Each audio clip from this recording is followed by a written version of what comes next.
Graça e paz a você que me ouve. Para meditarmos hoje juntos, eu gostaria de fazer uma pergunta a você. Quem governa a sua vida?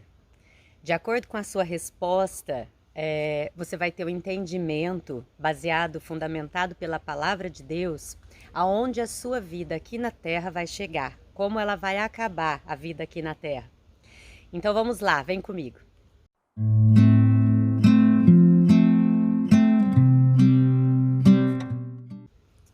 Vamos lá. É, na palavra, no livro de Romanos, no capítulo 8, Paulo diz sobre o governo, né? Quem governa a vida. Se a sua vida é governada pela sua natureza humana, você vai ter uma morte espiritual, consequentemente, a morte eterna. Se a sua vida é governada pelo Espírito de Deus, então a sua vida espiritual ressuscita, né, em Cristo e você então vai ter uma vida eterna com Cristo. Mas é importante que nós possamos entender exatamente o que Paulo está querendo dizer com governar, ser governado pela nossa natureza humana ou pelo Espírito de Deus. No capítulo 7, no finalzinho ali, versículo 24, ele diz assim: quem me livrará desse corpo que me leva à morte? Então ele vem discorrendo ali sobre uma luta interior.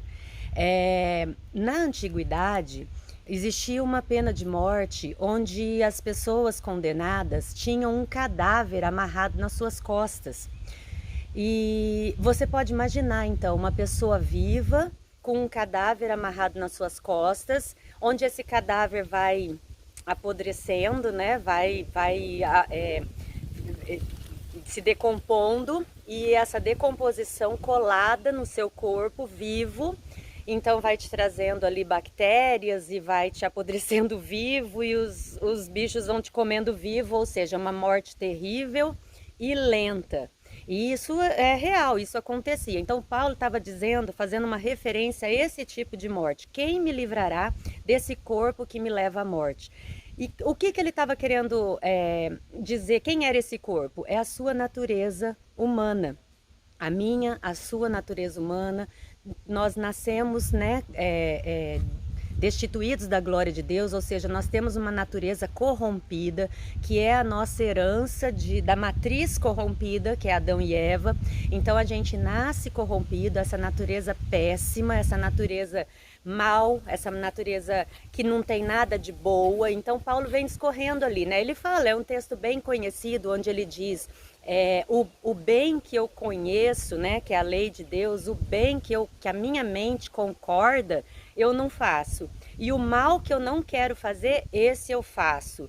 Então, se eu faço o mal que eu não quero fazer, ao invés do bem que eu sei que é o correto, então eu sou o quê? Quem faz, já não sou mais eu quem faço o mal, e sim o pecado que habita em mim. Então ele descreve uma pessoa que é dominada pela sua natureza humana, pela sua natureza pecaminosa, que até tem entendimento entre o que é certo e o que é errado, mas é dominado pelos seus desejos carnais, e então o pecado que habita é escravo do pecado, esse pecado domina, e aí esse pecado é quem dirige a sua vida.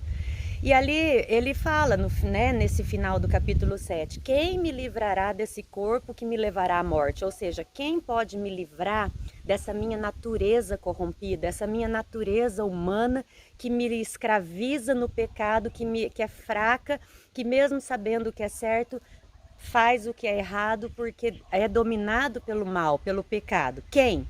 Aí ele fala, eu louvo a Deus porque ele me livrará através de Jesus Cristo.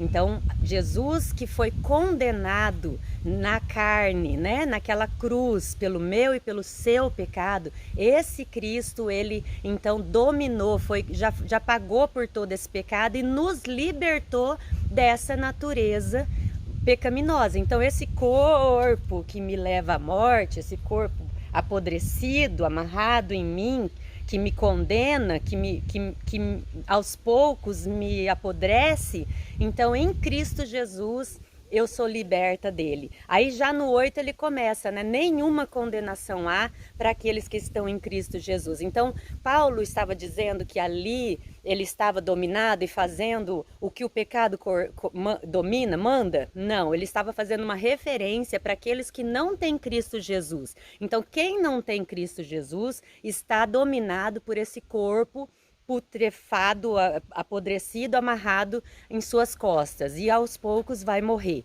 Mas em Cristo Jesus, quem reconheceu que tem essa natureza pecaminosa, que herdou então lá do Jardim do Éden, né? Que naquele pecado, então esse que reconheceu e pediu perdão, se arrependeu em Cristo, reconheceu o Salvador, o Messias, esse está livre desse corpo horrível que leva à morte. E aí então ele segue no capítulo 8 dizendo que aquele que é dominado pela sua natureza carnal, ele vai, é como Jesus falou, é a porta larga. Faz o que eu vou fazer, o que o meu coração tem vontade. Eu tenho direito de ser feliz, eu ouvi a voz do meu coração. Isso a gente escuta todos os dias. Chega a me dar até um negócio, um gosto ruim, porque, meu, nosso coração ele é muito doente e ele é incurável, né? Então, quando nós fazemos o que nós temos vontade, a nossa natureza humana é quem está nos governando. E aí nós estamos então entrando pela porta larga, que Jesus falou que leva aonde? Leva à morte eterna.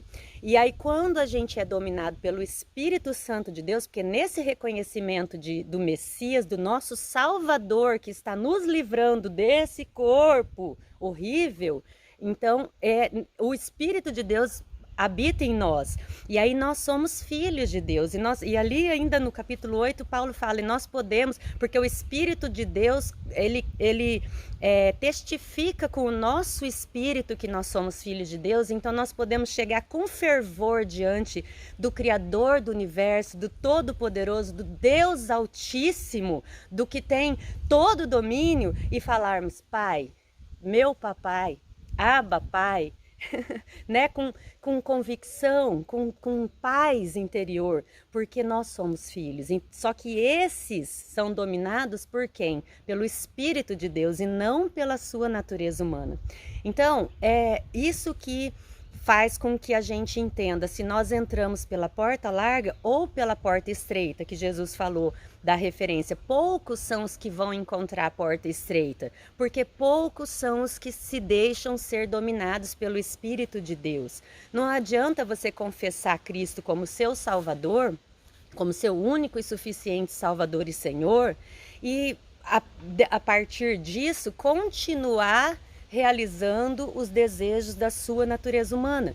Quem está dominando essa pessoa que faz o desejo da natureza humana é a pessoa que está com o corpo apodrecido, amarrado em suas costas. E é fatal, isso é fatal. A sua vida humana vai findar com a morte eterna.